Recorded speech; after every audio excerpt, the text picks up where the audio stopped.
அப்போ சளி எப்படி இருக்குடி? பரவாயில்லையாடி? ஹாஸ்பிட்டலுக்கு போய் நீங்கள் கூட்டின்னு போனல அம்மா மருந்து ஊற்றின அப்புறமா எப்படி இருக்கு?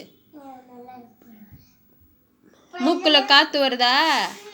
ஆ வருதாப்போ?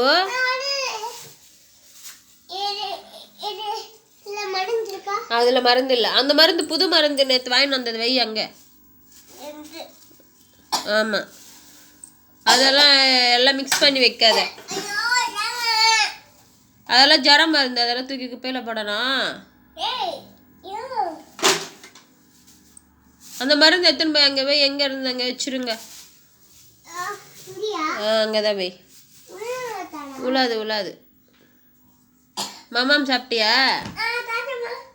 இரும்புல் வருதா?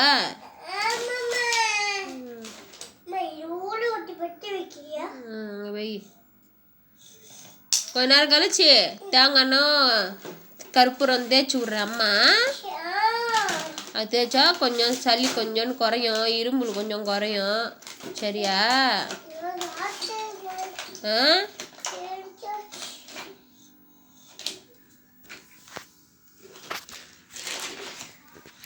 ஹாய் ஃப்ரெண்ட், என் பையனுக்கு ரொம்ப உடம்பு எப்படி சொல்கிறது, நல்லா இருந்தாங்க. திடீர்னு சளி பிடிச்சி அவனால் மூச்சே விட முடியல.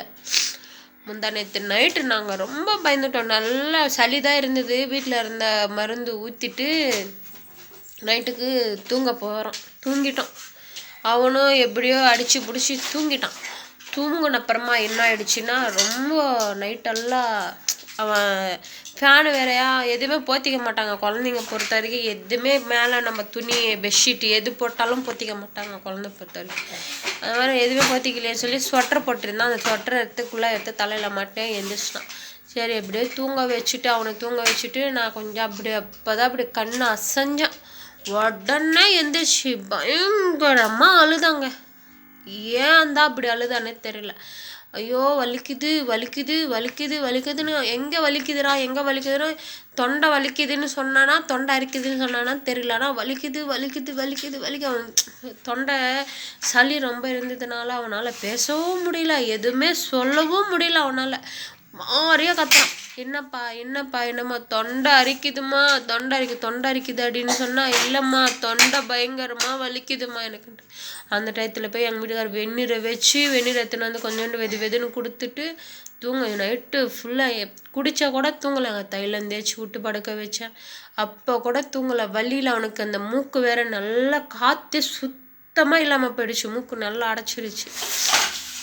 அம்மா என்ன பண்ணுறதுன்னு தெரியல. தைலம் தேய்ச்சிக்கிட்டு நைட்டெல்லாம் அவனை மேலே படுக்க வச்சுக்கிட்டு நைட்டு ஃபுல்லாக ஓட்டிட்டான். அப்படியே தூக்கமே இல்லாமல். அவனுக்கும் தூக்கம் இல்லை, எனக்கும் தூக்கம் இல்லை.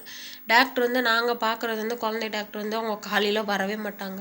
நைட்டு 8 மணி என்னைக்காவது கூட்டம் இருந்துச்சுன்னா கொஞ்சம் சீக்கிரமாக வருவாங்க, இல்லைனா அது வரைக்கும் வரவே மாட்டாங்க. அவனை பார்த்துக்கிட்டு அப்படியே அந்த மருந்து ஊற்றினா குறையவில்லை. சரி அந்த மருந்தே ஊற்ற வேணாம் சொல்லி தைலம் மட்டும் தேய்ச்சிக்கிட்டு அவனை ஒரு இதுவாக வச்சுக்கிட்டு அப்புறமா 9 மணிக்கு தான் ஹாஸ்பிட்டலுக்கு கூட்டின்னு போயிட்டு காமிச்சோம். இந்த மாதிரி மூப்பாடிச்சுன்னு நேற்று நைட்டு தான் நிம்மதியாக தூங்கினான். ஆனால் காலையில் எந்திரிச்சோன்னா இரும்புல் வந்துச்சு. நம்ம கொண்டு போய் காமிக்கிறது சளிக்கு தான் காமிச்சிருக்கோம், இருக்கிறது தானே காமிக்க முடியும். அது என்னாச்சுன்னா இரும்புலாக மாறிடுச்சு. ஹெவியாக இல்லை, கொஞ்சம் நார்மலாக தான் இருக்குது. எப்படி இருக்கும்னு தெரில. அந்த சளி மருந்து மட்டும்தான் ஊற்றினேன், சரியாகணும். நம்ம மறுபடியும் வீட்டில் கஷாயம், துளசி, கற்பூரம் இலை இருக்குல்ல, அதுவும் கொஞ்சம் 2 பல் பூண்டு, கொஞ்சம் இஞ்சி, மிளகு, ஜீரகம் அதெல்லாம் போட்டு காலையிலே கொடுக்கலான்னு இருக்கேன்.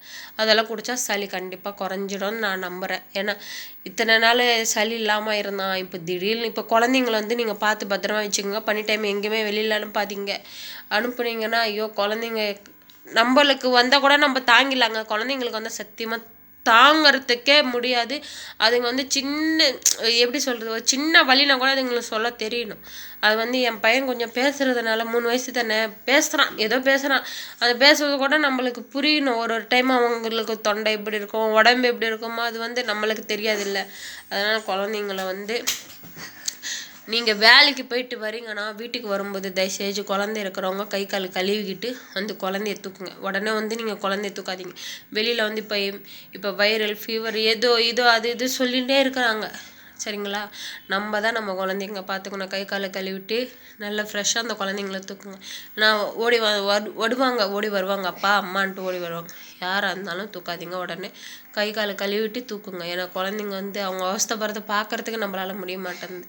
என் பையன் 2 நாளாக ரொம்ப கஷ்டப்படுறான். நேற்று மட்டும்தான் தூங்கினான். அதை தூக்கமே இல்லைன்னு சொன்னதுனால அந்த மருந்தை கொடுத்தாங்க. அது தூங்கிட்டு எந்திரிச்சான். மருந்து 5 நாள் ஊற்ற சொல்லியிருக்காங்க. சௌரி ஆளோன்னா மறுபடியும் நான் ஹாஸ்பிட்டலுக்கு கூட்டிகிட்டு போனேன். குழந்தைங்கள பார்த்து பத்திரமா வச்சுக்கோங்க. ஸ்வெட்டர் போட்டு வைங்க. வெளியில் எங்கேயும் விடாதீங்க. பார்க் எங்கேயும் போகாதீங்க.